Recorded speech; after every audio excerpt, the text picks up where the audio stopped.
तो आज के वीडियो में हम देखेंगे कि हमारा 10वीं का रिज़ल्ट कैसा होगा, हाउ रिज़ल्ट विल बी। तो यहाँ पर हम रिज़ल्ट को जो हम देखेंगे कि रिज़ल्ट को जो है वो दो पार्ट में डिवाइड किया गया है। 50 मार्क्स जो है वो हमारे 9th स्टैंडर्ड से लिए जाएंगे और 50 मार्क्स हमारे 10th स्टैंडर्ड से लिए जाएंगे।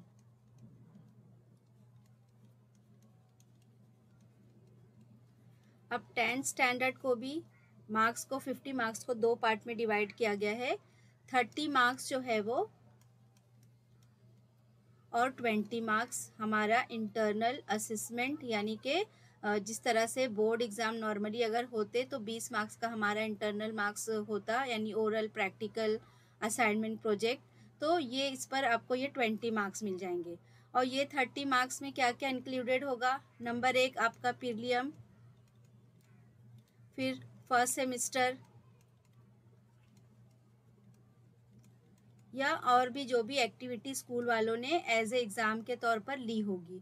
तो यहाँ पर आपके प्रीलिम्स के मार्क्स या तो फर्स्ट सेमेस्टर के मार्क्स, दोनों में से किसी एक मार्क्स को कन्वर्ट किया जाएगा 30 में, और यहाँ पर आपको 30 में से मार्क्स दिए जाएंगे।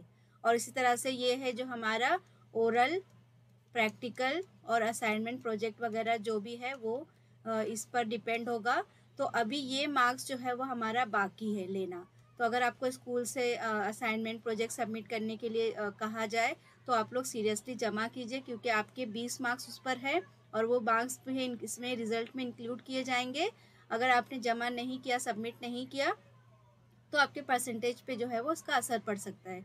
तो इसलिए अभी जो ये 20 मार्क्स बाकी है उसके लिए आपको स्कूल में तो नहीं बुलाया जाएगा, ऑफलाइन हो सकता है कि जूम के थ्रू या व्हाट्सएप के थ्रू आपको आपका ओरल लिया जाए, आपसे असाइनमेंट और या प्रोजेक्ट मांगा जाए, गूगल फॉर्म के थ्रू आपको ये सब काम जो है वो दिया जाए। तो आप लोग जो है वो सीरियसली इसको सबमिट कीजिएगा, क्योंकि इस पर 20 मार्क्स है और वो 20 मार्क्स आपके बोर्ड के रिजल्ट में ऐड किए जाते हैं।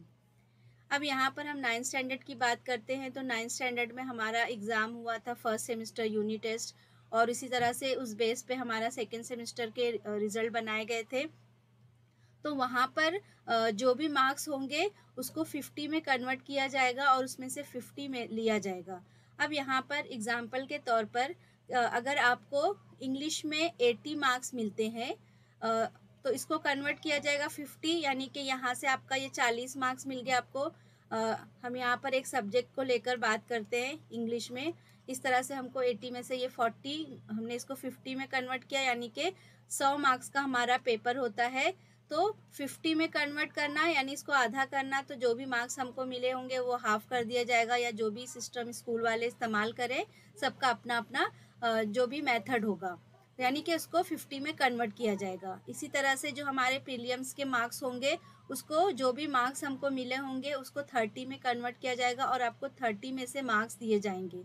और ये 20 मार्क्स ओरल, प्रैक्टिकल, तो ये इंशाल्लाह ताला आपको पूरे एज इट इज़ मिल जाएंगे, क्योंकि स्कूल में जो है वो ओरल प्रैक्टिकल हमको जो देना है ईजी होता है और वो आसानी से हम इसमें पूरे 20 मार्क्स ले सकते हैं। तो इस तरीके से आपका ये जो है वो रिज़ल्ट इस तरीके से बनेगा। तो यहाँ पर इंग्लिश लैंग्वेज में आपका ये मार्क्स प्लस ये मार्क्स और ये मार्क्स मिलाकर आपको हो सकता है कि इंग्लिश में जो है वो 85 या 90 मिल जाए। तो इस तरह से ये इंग्लिश का आपका मार्क्स हो गया। तो इसी तरह से बाकी सब्जेक्ट के भी जो है मार्क्स टोटल किए जाएंगे, बनाए जाएंगे, और ये तमाम मार्क्स जो है वो बोर्ड में हमको सबमिट करना होगा और उसको देखते हुए जो है वो आपका बोर्ड का रिज़ल्ट आपको दिया जाएगा।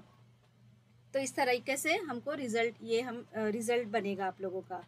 अब यहाँ पर अगर किसी बच्चे को ऐसा लगता है, कमेंट्स में कई बच्चों ने ये लिखा कि हमारे तो फेवरेट टीचर के फेवरेट स्टूडेंट्स जो होंगे उनको ही ज़्यादा मार्क्स मिलेंगे। तो ऐसा पॉसिबल नहीं है, क्योंकि इसमें जो है वो 7 लोगों की कमेटी बनाई जाएगी। एक कमेटी होगी जिसमें 7 लोग होंगे। तो इस कमेटी में जो है वो 7 लोग होंगे, 7 मेंबर्स होंगे, और ये इनके सामने और एचएम होगी स्कूल में, इनके सामने जो है वो तमाम चीज़ों तय की जाएगी और मार्क्स वगैरह किस तरीके से देना है और सारी चीज़ें चेक होगी, एचएम की निगरानी में किया जाएगा। तो इसलिए यहाँ पर कुछ भी ऐसा नहीं होगा कि किसी भी बच्चे का नुकसान हो, और स्कूल टीचर जो है वो अपने बच्चों का नुकसान नहीं करते, इंशाल्लाह ताला नहीं करेंगे। ऐसा जो बच्चे सोचते हैं कि जो फेवरेट स्टूडेंट्स हैं उनको ही ज़्यादा मार्क्स मिलेंगे, तो आपका 9th का रिज़ल्ट भी बन चुका है, आपका प्रीलियम का रिज़ल्ट भी आपको हाथ में मिल गया होगा। तो अगर आपको ऐसा लगता है कि कुछ आपके साथ गलत हो रहा है, तो आप जो है वो बोर्ड एसएससी बोर्ड में कंप्लेन कर सकते हैं। तो वहाँ पर अगर आप कंप्लेन करते हैं तो आपकी बाकायदा से जो है वो हर चीज़ चेक करके आपको बता दिया जाएगा कि आपको किस तरह से मार्क्स दिए गए हैं। और अगर आपको लगता है कि कम है तो आप स्कूल में जो है वो आपको बोर्ड के थ्रू जो है वो सारी चीज़ें मार्क्स मिल जाएंगे कि किस तरीके से आपको मार्क्स दिए गए हैं। तो यहाँ पर इस चीज़ को दिमाग से निकाल दीजिए कि आपको स्कूल से जो है वो फेवरेट स्टूडेंट को ही अच्छे मार्क्स मिलेंगे।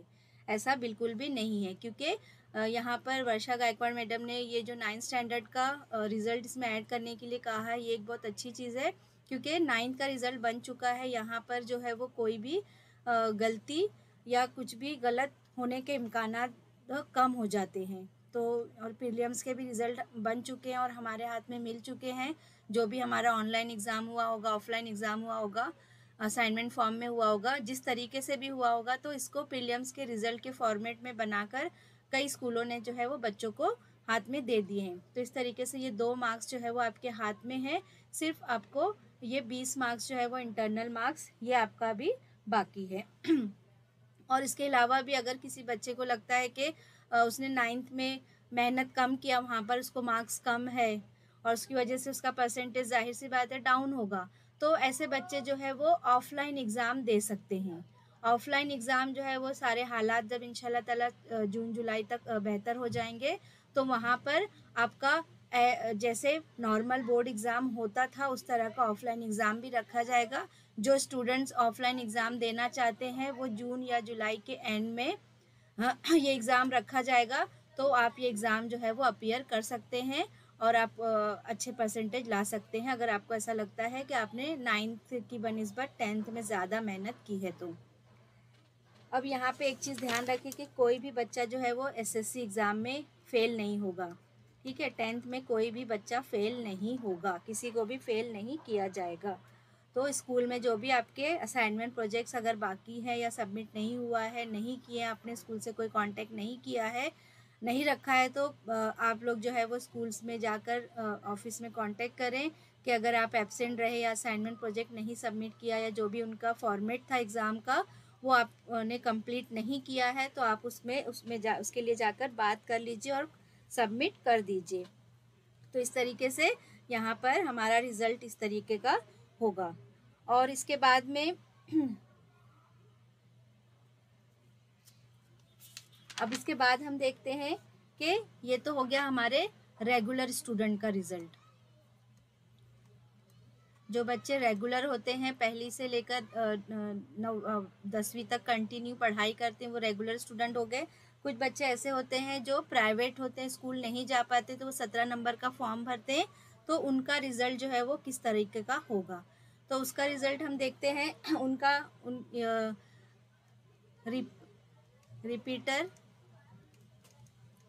और प्राइवेट यानी कि जिन्होंने 17 नंबर का फॉर्म भरा है, ठीक है, जो रेगुलर स्कूल नहीं जाते, तो उनके लिए जो है वो इस मार्क्स को इस तरीके से डिवाइड किया गया है, 80 मार्क्स और 20 मार्क्स। तो ये 20 मार्क्स तो आपकी तरह ही है, जिस तरीके से ओरल, प्रैक्टिकल, असाइनमेंट लिया जाएगा ये इसी तरीके से रहेगा।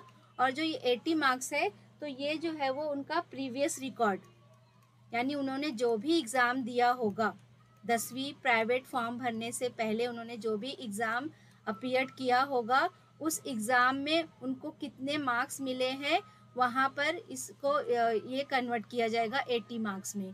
तो इस तरीके से उनका जो प्रीवियस रिकॉर्ड है एग्ज़ाम का, उसको देखते हुए इनको ये मार्क्स दिया जाएगा।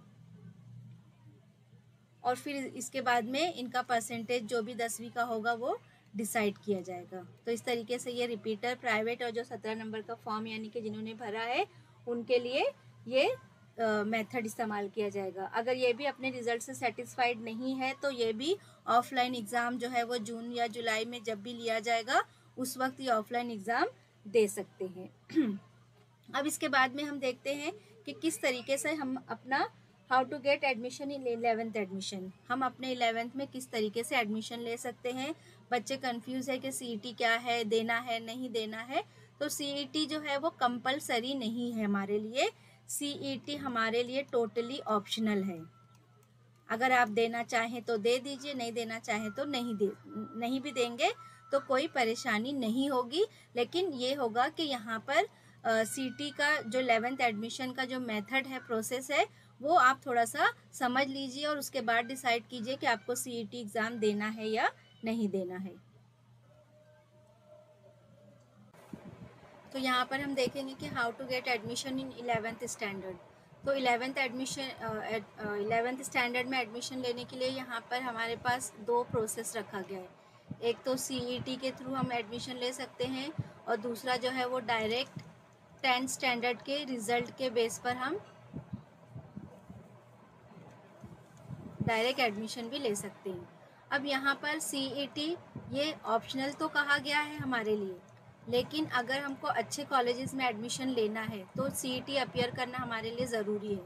क्योंकि ऑनलाइन एडमिशन के लिए क्या करते हैं, कम से कम 5 से ऑनलाइन एडमिशन के लिए 5 से 6 राउंड जो है वो चलते हैं। ठीक है, तो जो पहले शुरुआती राउंड होंगे, स्टार्टिंग के जो 1 से 2 या 3 राउंड होंगे, वो सीईटी के लिए होंगे। यानी कि पहला प्रेफरेंस किसको दिया जाएगा, सीईटी अपीयर स्टूडेंट्स को दिया जाएगा। उसके बाद जो सीट बच जाएगी, उसके बाद जो 10वीं के बेस पे रिज़ल्ट, जो 10th स्टैंडर्ड के बेस पे एडमिशन लिया जाएगा। यानी कि जो 10th स्टैंडर्ड का रिज़ल्ट है उसको देखते हुए जब एडमिशन लेगा वो उसको सेकेंड प्रेफरेंस दिया जाएगा। एडमिशन सभी को मिलेंगी, कोई भी बचेगा नहीं कि जिसको एडमिशन नहीं मिलेगा। लेकिन हमको थोड़ा सा 10th स्टैंडर्ड के रिज़ल्ट को साथ में लेकर हमको थोड़ा सा वेट करना पड़ेगा, इंतज़ार करना पड़ेगा कि सीईटी की जो है वो तमाम सीटें फुल हो जाए, उसके बाद में हमारा नंबर आएगा। तो फॉर एग्ज़ाम्पल अगर कोई कॉलेज में 400 सीट है और 400 सीट में से 300 सीट जो है वो मान लीजिए कि सीईटी में फुल हो जाती है, यहाँ पर बचता है 100, तो ये 100 सीट हमारे लिए होगी। यानी कि हमको लास्ट में ही वहाँ पे एडमिशन मिलेगा, तो हमको थोड़ा सा वेट करना पड़ेगा। तो अगर हो सकता है बच्चों तो सीईटी अपीयर कर सकते हैं, और आपको लगता है कि मुश्किल है, नहीं कर सकते, तो कोई बात नहीं, आप सीईटी अपीयर मत कीजिए क्योंकि ये हमारे लिए टोटली ऑप्शनल है। तो इस तरीके से, लेकिन अगर आप सीईटी एग्ज़ाम नहीं देते हैं तो एडमिशन के लिए आपको वेट करना पड़ेगा कि सीईटी की तमाम सीटें जब कंप्लीट हो जाएगी वहाँ पर, उसके बाद में आपको एडमिशन मिल जाएगा।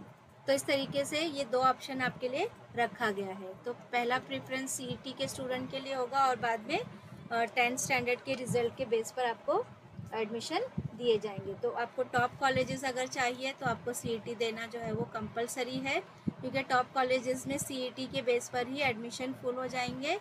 तो फिर 10th के रिज़ल्ट वाले जो है वो हो सकता है कि रह जाए, या लकीली आपको बहुत वेट करने के बाद, इंतज़ार करने के बाद एडमिशन मिल जाए। तो अगर आपको अच्छा कॉलेज चाहिए तो आप सीईटी ज़रूर अपीयर करें। सीईटी एग्ज़ाम जो है वो आपका 100 मार्क्स का होगा और 2 घंटे का होगा। अब इसमें क्या क्या सिलेबस होंगे, उसके लिए जीआर जो है वो अभी आना बाकी है। अभी हम इसका इंतज़ार करेंगे। जीआर जब आ जाता है तो इससे रिलेटेड जो भी हमारा सिलेबस है उससे रिलेटेड जो है हम वीडियो ज़रूर अपलोड करेंगे। तो इस तरीके से ये हमारा एमसीक्यू बेस होगा। 1 मार्क्स का जो है वो 1 क्वेश्चन होगा। इसमें कोई निगेटिव मार्किंग नहीं होगी कि अगर आपका जवाब गलत है, आंसर अगर आपका रॉन्ग है, तो भी वहाँ पर आपके मार्क्स नहीं कटेंगे। ठीक है, तो अगर आपका एक सवाल गलत है तो एक ही कटेगा, वहाँ पर आपको माइनस में आपके मार्क्स नहीं होंगे, यानी यहाँ पर निगेटिव मार्किंग नहीं है। ठीक है, तो यहाँ पर ये आपको डरने की ज़रूरत नहीं है कि निगेटिव मार्किंग की वजह से हो सकता है आपका नंबर कम हो जाए। और हो सकता है कि ये जो है ये सीईटी ऑनलाइन हो, ऑफलाइन तो पॉसिबल नहीं है लेकिन हो भी सकता है। तो ये ऑनलाइन और ऑफलाइन दोनों तरीके से ले सकते हैं। इसके लिए अभी जो है वो कोई भी जीआर या कोई भी इंफॉर्मेशन हमारे पास नहीं आई है। तो यहाँ पर ये चीज़ ध्यान रखना है, जिसको भी अच्छे कॉलेजेस में एडमिशन लेना है तो उनके लिए सीईटी जो है वो ये कंपलसरी है। और सीईटी में जो है वो एमसीक्यू फॉर्म, यानी कि एक सवाल दिया जाएगा और उसके लिए आपको 4 ऑप्शन दिए जाएंगे या 3 ऑप्शन दिया जाएगा, और उसमें से आपको सही जवाब पर जो है वो टिक करना है। एक आपको तो इस तरीके से एक आपको OMR शीट मिलेगी CET एग्ज़ाम के लिए, और ये जो है वो क्वेश्चन को देखते हुए ये सब आपको इसमें फिल करना है आंसर। जैसे यहाँ पर दिया हुआ है ABCD, तो आपका जवाब अगर A सही है तो A को जो है वो इस तरीके से आपको फिल कर देना है, ठीक है। तो ये शीट आपको मिलेगी और क्वेश्चन पेपर मिलेगा, उसको देखते हुए इसमें आपको आंसर अपना भरना है, इस सर्कल को, गोले को भर देना है। तो इस तरह की शीट आपको CET एग्ज़ाम के लिए मिल जाएगी। तो CET में जो है वो हो सकता है कि क्वेश्चन बैंक में से सवालात आ जाए, तो आप जो है वो क्वेश्चन बैंक रिवाइज कर लीजिए जो स्टूडेंट CET देना चाहते हैं, क्योंकि क्वेश्चन बैंक जो है वो अभी अभी हमको गवर्नमेंट की तरफ से ही मिला था। तो हो सकता है कि इस क्वेश्चन बैंक में से ही CET का एग्ज़ाम के लिए पेपर बनाया जाए। तो एक बार आप क्वेश्चन बैंक को भी रिवाइज़ कर लीजिए। आपको कोई चीज़ याद करने की ज़रूरत नहीं है, क्योंकि आंसर के क्वेश्चन के साथ में आपको आंसर सामने ऑप्शन में दिया होगा, और अगर आपने पढ़ा होगा तो ऑप्शन देखते ही आपको आंसर याद आ जाएगा। तो इस तरीके से आपको बहुत ज़्यादा कोई चीज़ याद करने की ज़रूरत नहीं है। सिर्फ आप CET देना चाहते हैं तो एक बार जो है वो गो थ्रू कीजिए, अच्छी तरीके से समझ कर रीड कीजिए, और इंशाल्लाह ताला आप जो है वो CET में 90 अबव मार्क्स ले सकते हैं। तो इस तरीके से हमारा जो है वो SSC का रिज़ल्ट होगा, और 11th में एडमिशन जो है वो इस तरीके से दिया जाएगा। कोई भी बच्चा फेल नहीं होगा, इसलिए टेंशन नहीं लेना है बिल्कुल भी। और स्कूल वाले जो है वो आपको आपका जो जैसा परफॉर्मेंस होगा उसके बेस पर ही आपको मार्क्स देंगे।